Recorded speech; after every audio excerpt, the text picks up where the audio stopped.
Let us take one more concept, that is maximum and minimum force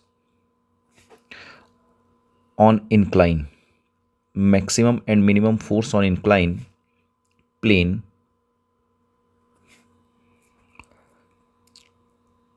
to keep body at rest. और ये जो force लगेगा वो कहाँ लगेगा? Along incline.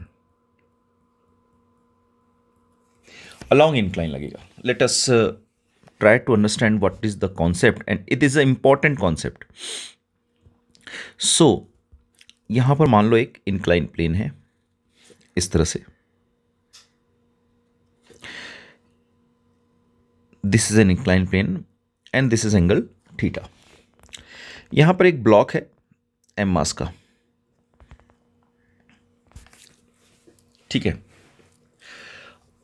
अब इस m मास के ब्लॉक को अपन ये मान के चल रहे हैं कि जो म्यूएस है वो बड़ा है tan थीटा से.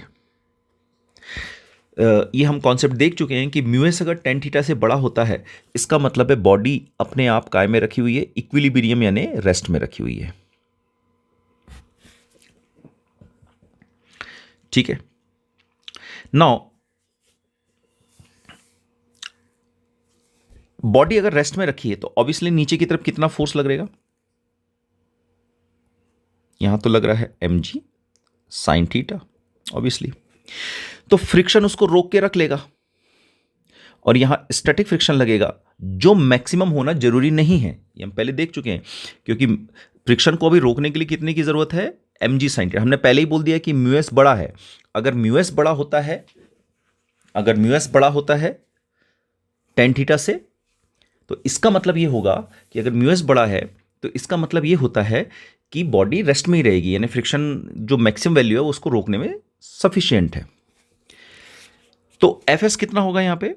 ऑब्वियसली इस कंडीशन में एफएस होगा mg sin थीटा इस स्टेट में एट द मोमेंट गिवन.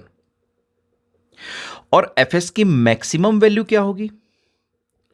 वो तो आपको पता है कि this is mg cos theta और आपको पता है कि ये यहां पे n होता है तो इसकी वैल्यू होगी म्यू. अभी अपन मान के चल रहे हैं कि स्टैटिक फ्रिक्शन कोएफिशिएंट और काइनेटिक सेम ही है. वैसे तो अपन स्टैटिक लिखना चाहिए actually mu S mg cos theta.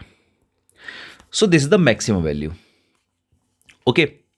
Now question ये बोल रहा है कि मान लो आपको इसको मूव कराना है नीचे की तरफ. ठीक है, इस तरफ.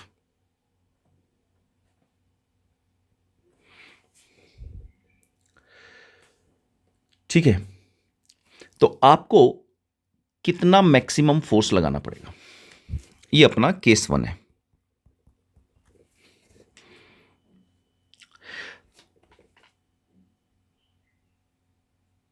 जिससे ये मूव मैक्सिमम फोर्स मतलब जिस तक ये मूव ना करे ना. कहने का मतलब ये है कि कितना ज्यादा, क्योंकि अगर बहुत ज्यादा लगा दोगे तो नीचे मूव करेगा ही. तो बोल रहे मैक्सिमम से मैक्सिमम कितना फोर्स लगाना पड़ेगा कि ये मूव ना करे. तो आप अगर ध्यान से देखो यहां पर कितने जो है फोर्स लग रहे हैं डाउनवर्ड डायरेक्शन में.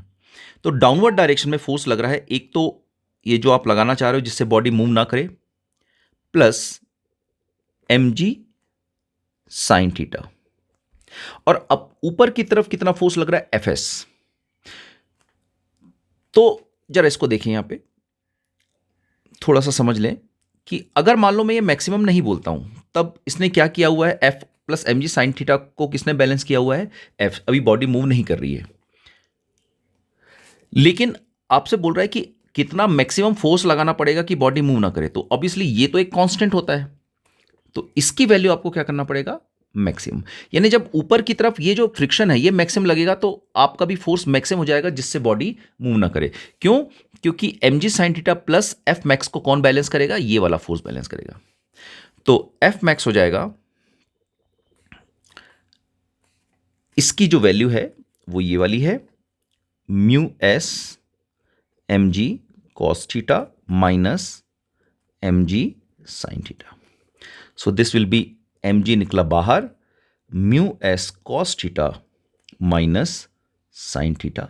This will be the force required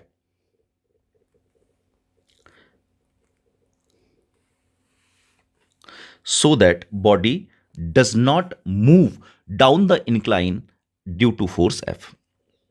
इसका चाहो तो आप एग्जाम्पल देख सकते हो कि जैसे एक एग्जाम्पल अपन देख लें यहां पे कि अगर आपसे बोला जाए कि भाई यहां पे एक बॉडी है और ये एंगल है 37, ठीक है, तो दिस इज एंगल 37 और यहां पे फ्रिक्शन कोफिशिएंट है म्यू एस जो कि है 0 मान लेते हैं 9, ठीक है। अब यहां पे एक ब्लॉक रखा है, इस ब्लॉक की जो मास है वो अपन मान लेते हैं 10 kg। तो आपको बताना है कितना डाउनवर्ड फोर्स मैक्सिमम से मैक्सिमम लगाया जाए कि ये स्टॉप रहे। Find F max so that 10 kg block does not move down the incline. ये क्वेश्चन पूछा है।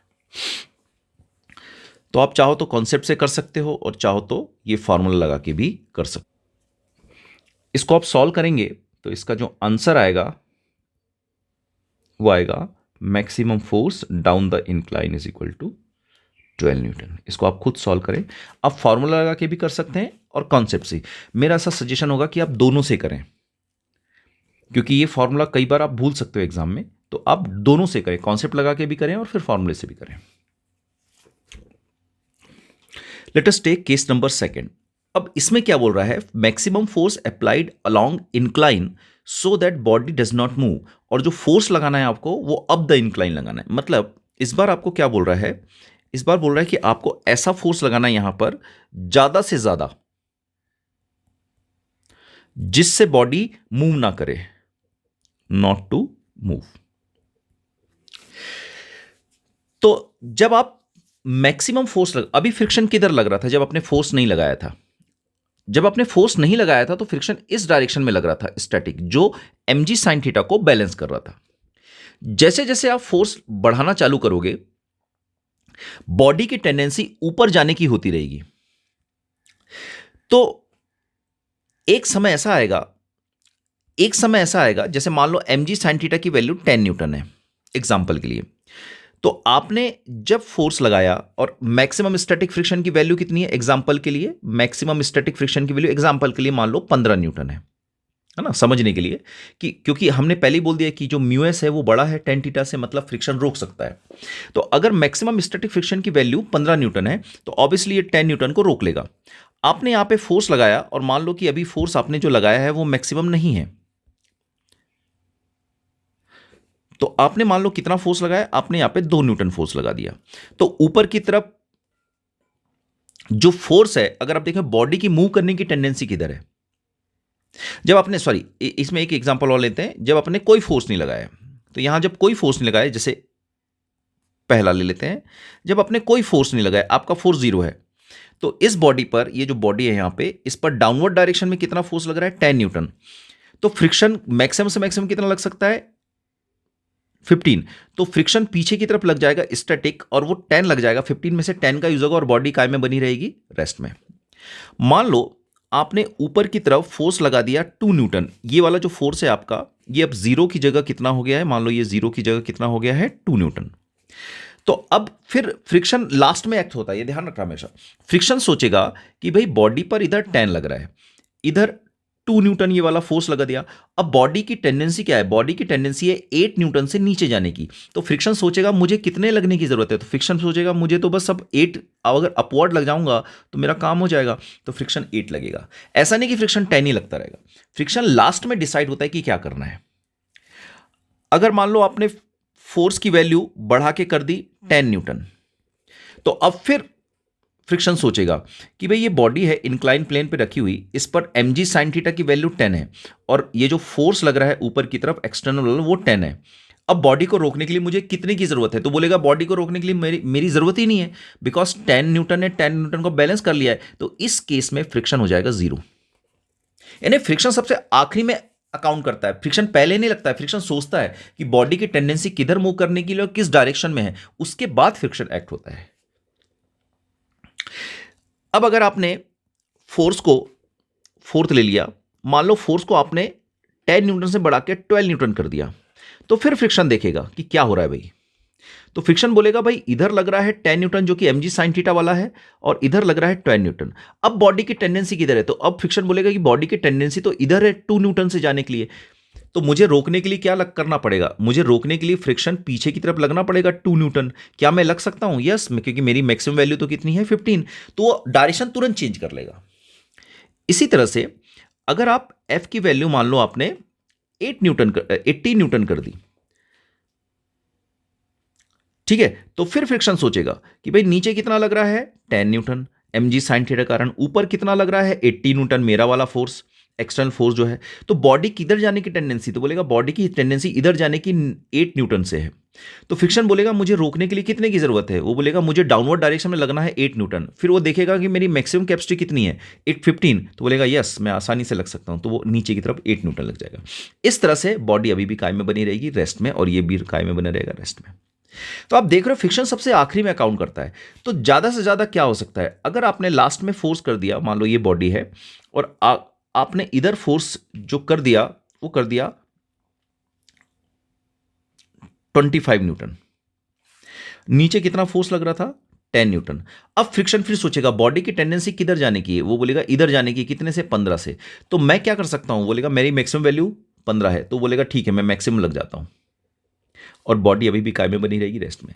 अगर आपका फोर्स इस 25 से ज्यादा होगा तो फिर फ्रिक्शन बोलेगा अब तो मेरी कैपेसिटी के बाहर हो गया, और अब बॉडी क्या करने लगेगी? मूव। तो ज्यादा से ज्यादा आप कितना फोर्स लगा सकते हो इस तरफ? mg sin थीटा वाला फोर्स प्लस स्टैटिक फ्रिक्शन की जो मैक्सिमम वैल्यू है, क्योंकि स्टैटिक फ्रिक्शन इस केस में डाउनवर्ड एक्ट होने लगेगा। तो जब आप मैक्सिमम फोर्स लगाओगे यहां पर, तो उस समय फ्रिक्शन ऊपर की तरफ नहीं एक्ट होगा, ओके। और फ्रिक्शन किस तरफ एक्ट होने लगेगा? फ्रिक्शन एक्ट होने लगेगा डाउनवर्ड डायरेक्शन में, इस तरह से।